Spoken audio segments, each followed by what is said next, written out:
বিসমিল্লাহির রহমানির রহিম। আসসালামু আলাইকুম। দেখেন, আমি গতকালের ভিডিওতে দিছিলাম এগুলো শুটকি আমি নিজে করে ফেলছি। এখন বাহির থেকে শুটকি আর খেতে হবে না কিনে আমি সমস্ত শুটকি শীতকালীন কখন আসবেন ততক্ষণের অপেক্ষায় থাকি বাসায় করার জন্য। বাজারেরগুলোতে অনেক সমস্যা, সেটা আপনারাও জানেন আমার চেয়ে আরও ভালো বেশি। কার কার ভালো লেগেছে, কীভাবে আমি এগুলো সংগ্রহ করেছি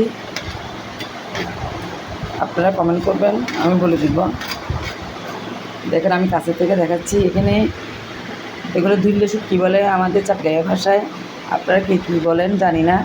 এগুলো ভর্তার জন্য কিছু দিই, ভর্তা করবো। এগুলো শুটকি আমি ধুইয়ে পরিষ্কার করে একদম বেছে বুছে একদম ভর্তার উপযোগী করে তুলেছি। এগুলো ধুতেও হবে না, পরিষ্কারও করতে হবে না, তারপরেও ময়লা বালি পড়ে নেই। তারপরেও আমি ভর্তা বানানোর সময় একটু করে ধুয়ে নিই। আপনারা চাইলে আপনারা না ধুয়েও করতে পারেন, আবার ধুয়েও করতে পারেন।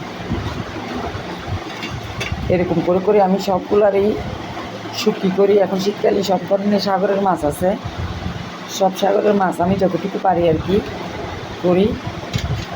আপনারাও করার চেষ্টা করবেন। দেখেন কত ঝরঝরা হয়ে গেছে।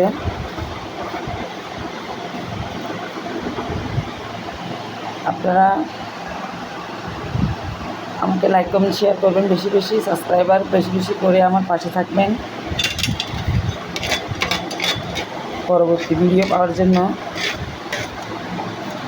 বিভিন্ন ধরনের রেসিপি পাওয়ার জন্য, ভর্তার যত ধরনের আইটেম আছে, জুস, কনফেকশনারি যত কিছু আছে সব কিছু আস্তে আস্তে একটা একটা করে আমি দিব। আজ এই পর্যন্ত। আল্লাহ হাফেজ।